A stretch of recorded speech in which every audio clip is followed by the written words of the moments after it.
नमस्कार बच्चों, आज की हिंदी पाठशाला में एक बार आप सबका फिर से स्वागत है। पिछले कालांश में हम लोगों ने संचयन पुस्तक से पाठ 3 टोपी शुक्ला की कहानी का हम अध्ययन कर रहे थे। कहानी हमने आपको यहाँ तक सुनाई थी कि जब एक दिन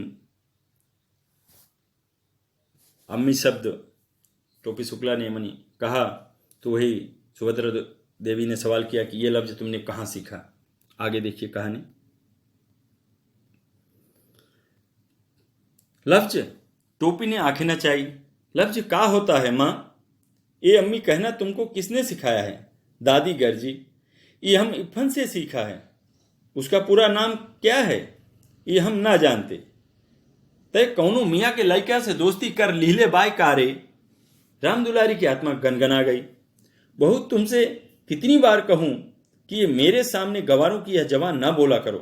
सुभद्रा देवी राम दुलारी पर बरस पड़ी। लड़ाई के मोर्चा बदल गया। दूसरी लड़ाई के दिन थे, इसलिए जब डॉक्टर भृगु नारायण नीले तेल वाले को यह पता चला कि टोपी ने कलेक्टर साहब की लड़के से दोस्ती गांठ ली है तो वह अपना गुस्सा पी गए और तीसरे ही दिन कपड़े और शक्कर के परमिट ले आए। परंतु उस दिन टोपी की बड़ी दुर्गत बनी। सुभद्रा देवी तो उसी वक्त खाने की मेज से उठ गई और राम दुलारी ने टोपी को फिर बहुत मारा। तय फिर जाइबे ओकरा घरे? हाँ, अरे तोहरा हाँ में लुकारा आगे माटी मिलाऊं। राम दुलारी मारते मारते थक गई, परंतु टोपी ने यह नहीं कहा कि वह इफ़न के घर नहीं जाएगा। मुन्नी बाबू और भैरव उसकी कुटाई का तमाशा देखते रहे। हम एक दिन एक और रहीम कबाबची की दुकान पर कबाबों खाते देखा रहा। मुन्नी बाबू ने टुकड़ा लगाया, मतलब चुंगली की अपनी माँ से। कबाब, राम राम राम। राम दुलारी घिन्ना के 2 कदम पीछे हट गई। टोपी मुन्नी की तरफ देखने लगा, क्योंकि असलियत यह थी कि टोपी ने मुन्नी बाबू को कबाब खाते देख लिया था और मुन्नी बाबू ने उसे एक इकन्नी रिश्वत की दी थी। टोपी को यह मालूम था, परंतु वह चुंगलखोर नहीं था। उसने अब तक मुन्नी बाबू की कोई बात इफ़न के सिवा किसी और को नहीं बताई थी। तू हमें कबाब खाते देखो रहा? ना देखा रहा वो दिन? मुन्नी बाबू ने कहा। तो तुमने उसी दिन क्यों नहीं बताया? सुभद्रा देवी ने सवाल किया। मतलब सुभद्रा देवी टोपी की दादी सवाल की मुन्नी बाबू से कि तू उस दिन क्यों नहीं बताया? ये झूठा है दादी, टोपी ने कहा। उस दिन टोपी बहुत उदास रहा। वह अभी इतना बड़ा नहीं हुआ था कि झूठ और सच के किस्से में पड़ता, और सच्ची बात तो यह है कि वह इतना बड़ा कभी नहीं हो सका। उस दिन तो वह इतना पिट गया था कि उसका सारा बदन दुख रहा था।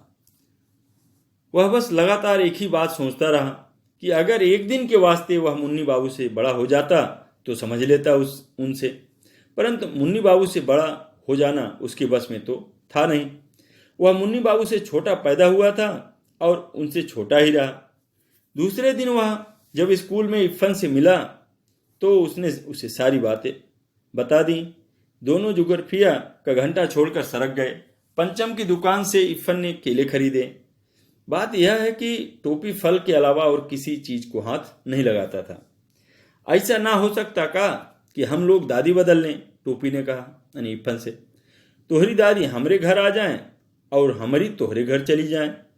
हमारी दादी ता बोलियो तू ही लोगन को बोला थी। यह नहीं हो सकता, यानी इफ़न ने कहा। अब्बू यह बात नहीं मानेंगे और मुझे कहानी कौन सुनाएगा? तुम्हारी दादी को 12 बुर्ज की कहानी आती है? तू हमें एक ठो ददियो ना दे सकते हो? टोपी ने खुद अपने दिल के टूटने की आवाज़ सुनी। जो मेरी दादी हैं वह मेरे अब्बू की अम्मा भी तो हैं, इफ़न ने कहा। यह बात टोपी की समझ में आ गई। तुम्हारी दादी मेरी दादी की तरह बूढ़ी होंगी, मतलब इफ़न कह रहा है टोपी शुक्ला से।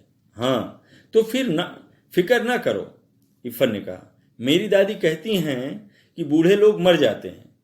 हमारी दादी ना मरी हैं। मरेगी कैसे नहीं? क्या मेरी दादी झूठी है? ठीक उसी वक्त नौकर आया और पता चला कि इफ़न की दादी मर गई। इफ़न चला गया। टोपी अकेला रह गया। वह मुंह लटकाए हुए जिम्नेजियम में चला गया। बूढ़ा चपरासी एक तरफ बैठा बीड़ी पी रहा था। वह एक कोने में बैठकर रोने लगा, मतलब टोपी रो रहा है। शाम को वह इरफान के घर गया तो वहां सन्नाटा था, घर भरा हुआ था। रोज जितने लोग हुआ करते थे उससे ज्यादा ही लोग थे। परंतु एक दादी के ना होने से टोपी के लिए घर खाली हो चुका था, जबकि उसे दादी का नाम तक नहीं मालूम था। उसने दादी के 1000 कहने के बाद भी उनके हाथ की कोई चीज नहीं खाई थी। प्रेम इन बातों का पाबंद नहीं होता। टोपी और दादी में एक ऐसा ही संबंध हो चुका था। इरफान के दादा जीवित होते तो वह भी इस संबंध को बिल्कुल उसी तरह ना समझ पाते जैसे टोपी के घर वाले ना समझ पाए थे। दोनों अलग अलग अधूरे थे। एक ने दूसरे को पूरा कर दिया था। दोनों प्यासे थे, एक ने दूसरे की प्यास बुझा दी थी। दोनों अपने घरों में अजनबी और भरे घर में अकेले थे। दोनों ने एक दूसरे का अकेलापन मिटा दिया था। एक 72 बरस की थी और दूसरा 8 साल का, मतलब टोपी शुक्ला 8 साल का था और इरफान की जो दादी थी 72 बरस की थी। तोरी दादी की जगह हमारी दादी मर गई होती तो ठीक भया होता। टोपी ने इरफान को पुरसा दिया, मतलब एक तरह से आश्वासन, सांत्वना। इरफान ने कोई जवाब नहीं दिया। उसे इस बात का जवाब आता ही नहीं था। दोनों दोस्त चुपचाप रोने लगे। टोपी ने 10 अक्टूबर सन 45 को कसम खाई कि अब वह किसी ऐसे लड़के से दोस्ती नहीं करेगा जिसका बाप ऐसी नौकरी करता हो जिसमें बदली होती रहती है।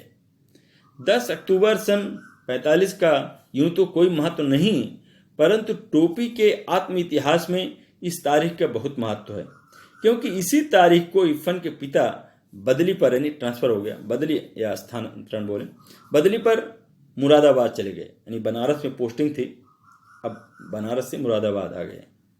इरफान की दादी के मरने के थोड़े ही दिनों बाद यह तबादला हुआ था, यानी स्थानांतरण। इसलिए टोपी और अकेला हो गया, क्योंकि दूसरे कलेक्टर ठाकुर हरिनाम सिंह के 3 लड़कों में से कोई उसका दोस्त न बन सका। डब्बू बहुत छोटा था, बीलू बहुत बड़ा था, गुड्डू था तो बराबर का, परंतु केवल अंग्रेजी बोलता था। और यह बात भी थी कि उन तीनों को इसका एहसास था कि वह कलेक्टर के बेटे हैं। किसी ने टोपी को मुंह नहीं लगाया। माली और चपरासी टोपी को पहचानते थे,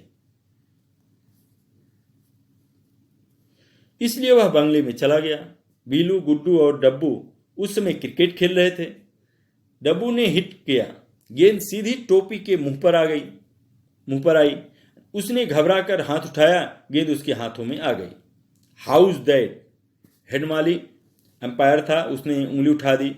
वह बेचारा केवल यह समझ सका कि जब हाउस दैट का शोर हो तो उसे उंगली उठा देनी चाहिए। Who are you? डब्बू ने सवाल किया। बलभद्र नारायण, टोपी ने जवाब दिया। Who is your father? यह सवाल गुड्डू ने किया।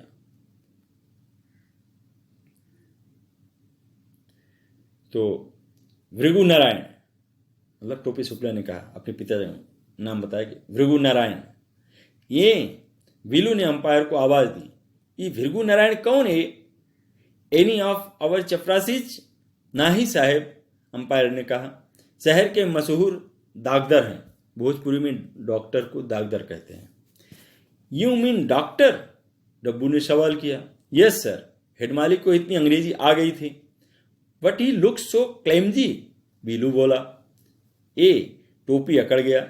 तनी जवनिया संभाल के बोलो, एक लपड़ में नाचे लगी हो। ओह बीलू ने हाथ चला दिया। टोपी लुढ़क गया।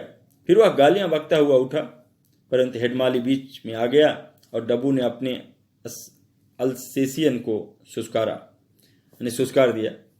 अल्सेशियन कुत्ता था उनका, डब्बू का। तो पेट में 7 सुइयां भूकी तो टोपी के होश ठिकाने आए और फिर उसने कलेक्टर साहब के बंगले का रुख नहीं किया। परंतु प्रश्न यह खड़ा हो गया कि फिर आखिर वह करे क्या। घर में ले देकर बूढ़ी नौकरानी सीता थी जो उसका दुख दर्द समझती थी, तो वह उसी के पल्लू में चला गया।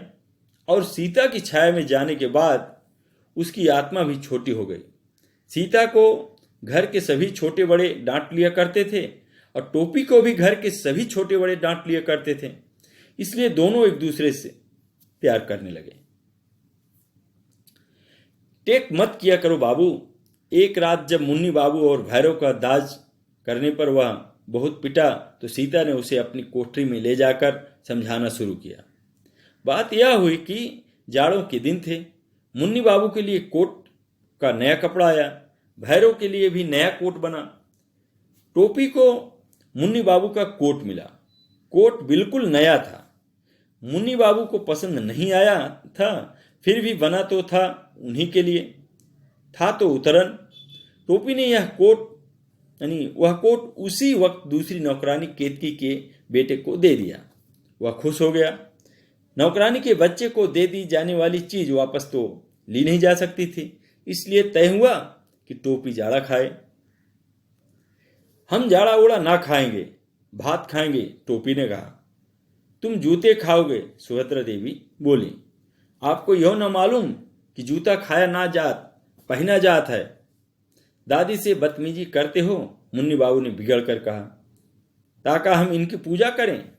फिर क्या था, दादी ने आसमान सिर पर उठा लिया। राम दुलारी ने उसे पीटना शुरू किया।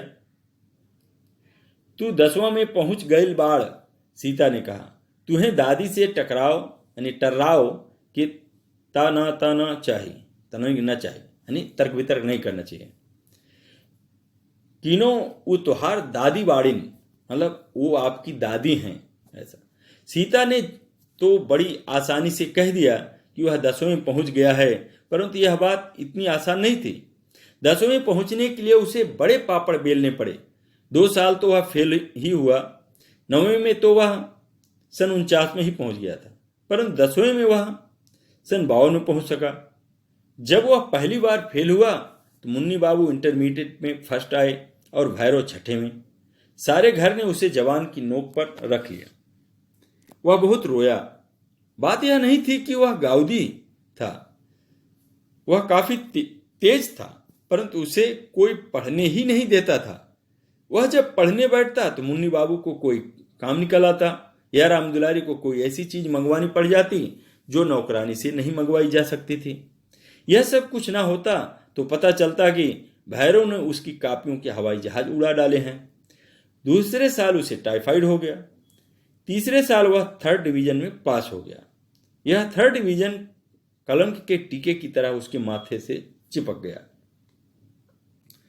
परंतु हमें उसकी मुश्किलों को भी ध्यान में रखना चाहिए। सन 49 में वह अपने साथियों के साथ था। वह फेल हो गया, साथी आगे निकल गए, वह रह गया। सन 50 में उसे उसी दर्जे में उन लड़कों के साथ बैठना पड़ा जो पिछले साल 8वें में थे। पीछे वालों के साथ एक ही दर्जे में बैठना कोई आसान काम नहीं है। उसके दोस्त 10वें में थे, वह उन्हीं से मिलता, उन्हीं के साथ खेलता। अपने साथ हो जाने वालों में से किसी के साथ उसकी दोस्ती न हो सकी। वह जब भी क्लास में बैठता उसे अपना बैठना अजीब लगता। उस पर सीतम यह हुआ कि कमजोर लड़कों को मास्टर जी समझाते तो उसकी मिसाल देते, मतलब उदाहरण देते टोपी की।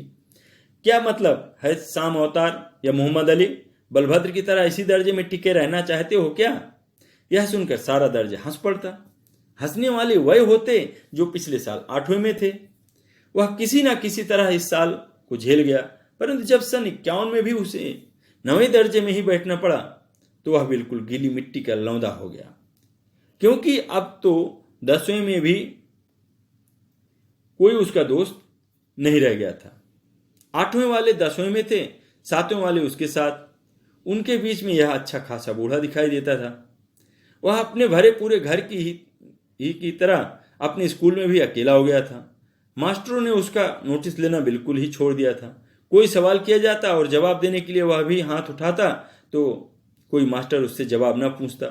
परंतु जब उसका हाथ उठता ही रहा तो एक दिन अंग्रेजी साहित्य के मास्टर साहब ने कहा, 3 बरस से यही किताब पढ़ रहे हो, तुम्हें तो सारे जवाब जमाने याद हो गए होंगे।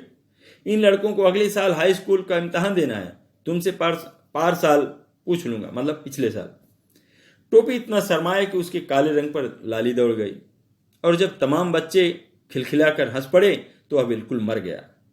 जब वह पहली बार 9वीं में आया था तो वह भी इन्हीं बच्चों की तरह बिल्कुल बच्चा था। फिर उसी दिन अब्दुल वहीद ने रिसेस में वह तीर मारा कि टोपी बिल्कुल बिलबिला उठा। वहीद क्लास का सबसे तेज लड़का था। मॉनिटर भी था। और सबसे बड़ी बात यह कि वह लाल तेल वाले डॉक्टर सरफुद्दीन का बेटा था।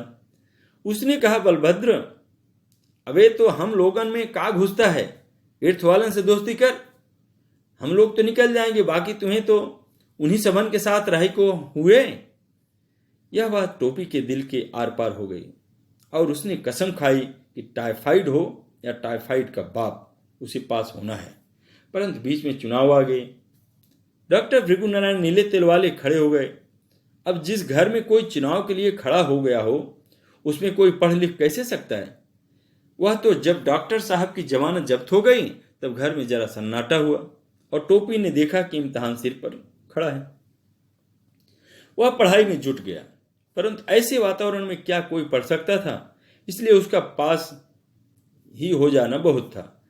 वाह, दादी बोली, भगवान नजरे बद से बचाएं, रफ्तार अच्छी है। तीसरे बरस तीसरे दर्जे में पास तो हो गए। तो इस तरह से कहानी यहीं पर